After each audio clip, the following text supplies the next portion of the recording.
The message came during my lunch break at the coffee shop. I stared at my phone screen, reading my father's words over and over, trying to make sure I wasn't misunderstanding.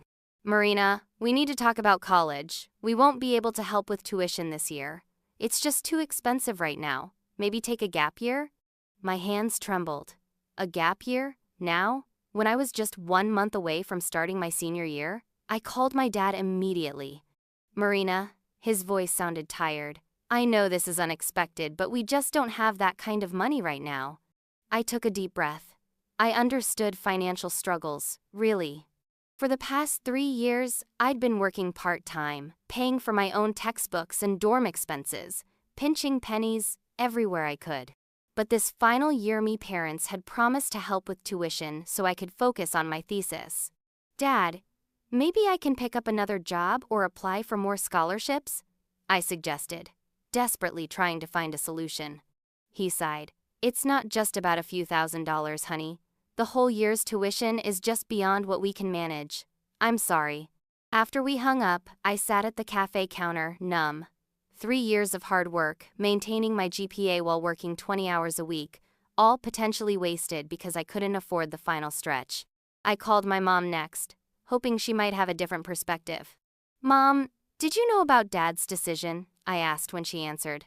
Yes, sweetheart, we discussed it. It's just not financially possible right now. Maybe next year will be better.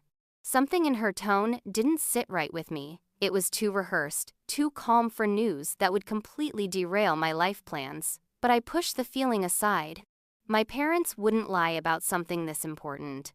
I spent the next week frantically researching emergency scholarships, calling the financial aid office, and picking up extra shifts at the cafe. My supervisor noticed the dark circles under my eyes.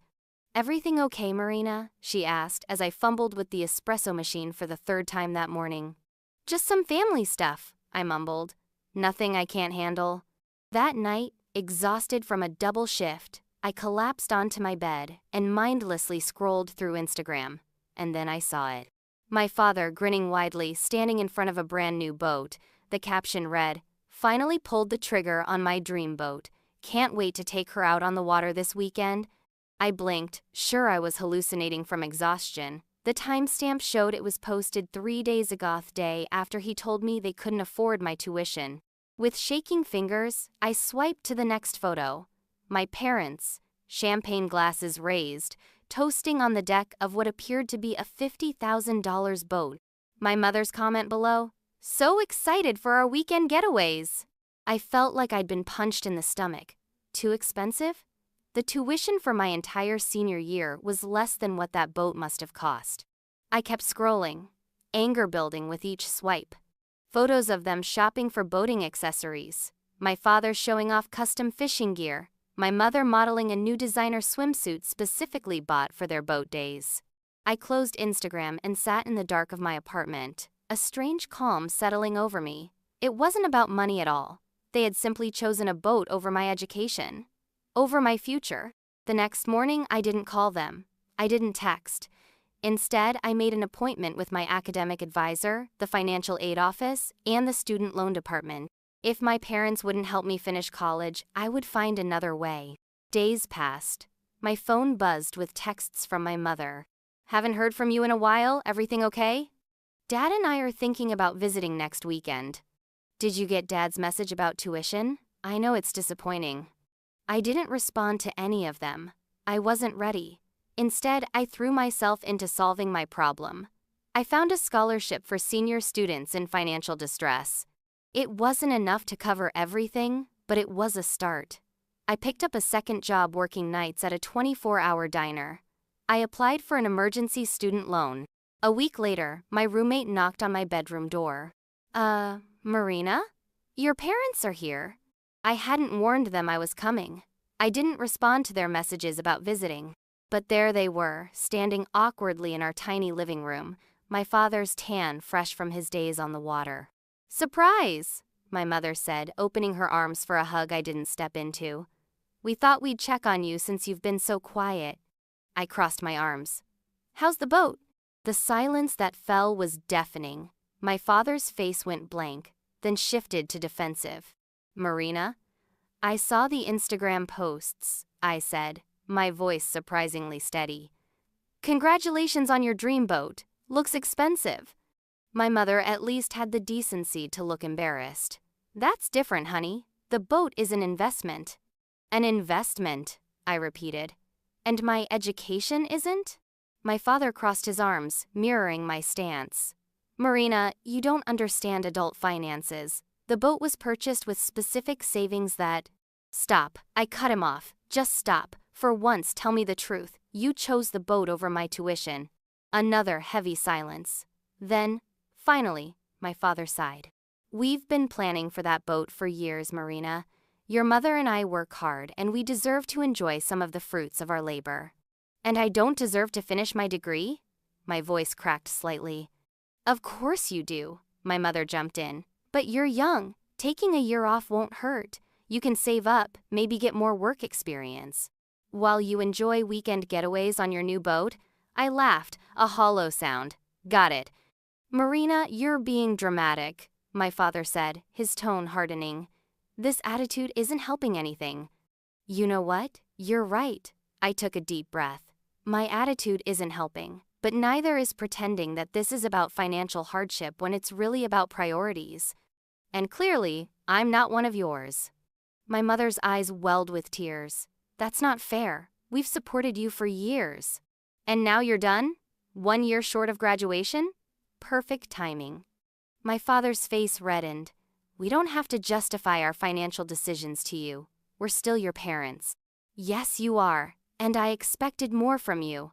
I moved toward the door, opening it. I think you should leave. I have a shift in an hour, and I need to get ready. Marina, my mother started. Please go. I'll figure out my education on my own. After they left, I sat on the couch, trembling. I'd never confronted them like that before. I'd always been the agreeable one, the one who understood, the one who didn't make waves. But this betrayal cut too deep. That night at the diner, I mechanically took orders and delivered plates, my mind elsewhere. My phone buzzed repeatedly with messages from my parents, the tone evolving from defensive to guilty. Dad, Marina, let's talk about this like adults. Mom, sweetheart, please call us. We love you. Dad, I understand you're upset, but cutting us off isn't the answer. I didn't respond. For the first time, I was the one setting the terms, and for the first time, they were the ones who had to wait. 2 weeks passed. I secured the emergency scholarship, took the student loan, and juggled my 2 jobs while maintaining my coursework. It was brutal, exhausting, but also strangely empowering. I had a plan that didn't rely on them. Then came another Instagram notification. My father had tagged me in a post. Curious, I opened it.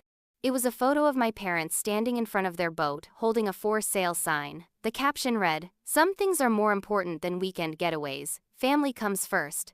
My finger hovered over the like button, emotions warring inside me. Part of me wanted to call them immediately, to tell them not to sell the boat, that I was figuring it out on my own. But another part, the part that had been deeply hurt by their choice, hesitated. I closed Instagram without responding and went to bed. The next morning, my phone rang. It was my father. "Marina," he said when I answered, his voice unusually subdued. "We're selling the boat."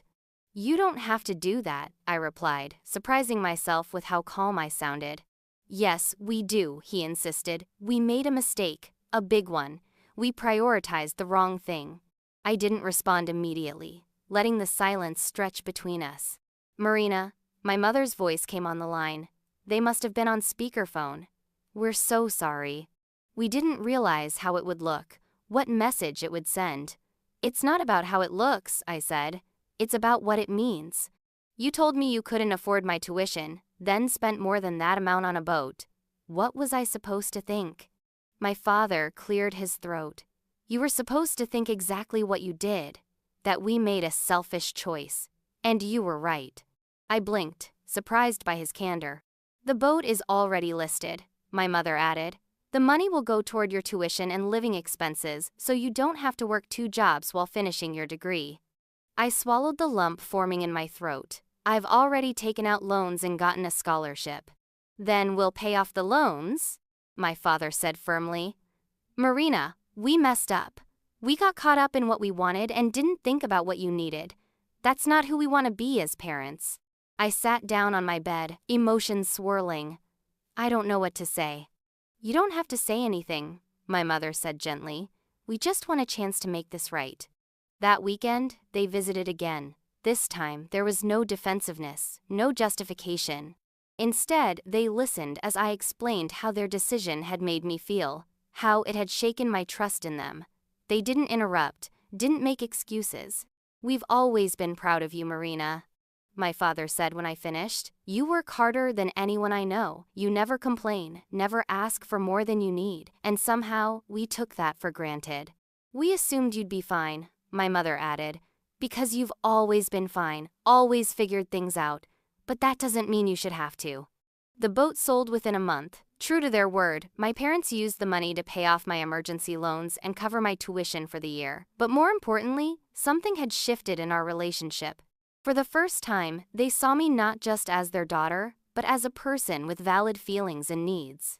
6 months later, as I was preparing my thesis, my father called with news that he'd been offered a promotion at work.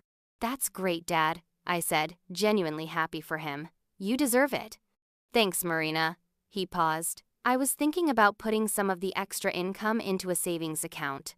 For your graduate school, if you decide to go. I smiled, touched by the gesture. You don't have to do that. I know, but I want to. Another pause. I'm proud of you, kiddo, more than I've probably ever said. The day of my graduation, as I stood in line waiting to receive my diploma, I spotted my parents in the crowd. They weren't watching the ceremony through their phones, trying to get the perfect Instagram shot. Instead, they were simply present, their eyes on me, their faces beaming with pride. After the ceremony, as we hugged, my father whispered, "You did this, Marina. Despite everything, you made it happen."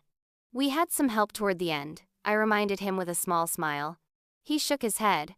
The determination was all yours. You taught us something important, you know. About standing up for yourself, about priorities. That night, as we celebrated at dinner, my mother raised her glass. To Marina, who reminds us what really matters. I raised my glass too, meeting their eyes. The road hadn't been smooth, and the hurt hadn't disappeared overnight. But for the first time in a long time, I felt like they truly saw me. Not as an afterthought, not as the self-sufficient daughter who wouldn't complain, but as someone worthy of their support and sacrifice. Sometimes the hardest part isn't standing up for yourself, it's staying standing when the people you love try to knock you down. But sometimes, standing your ground is exactly what makes them finally see you.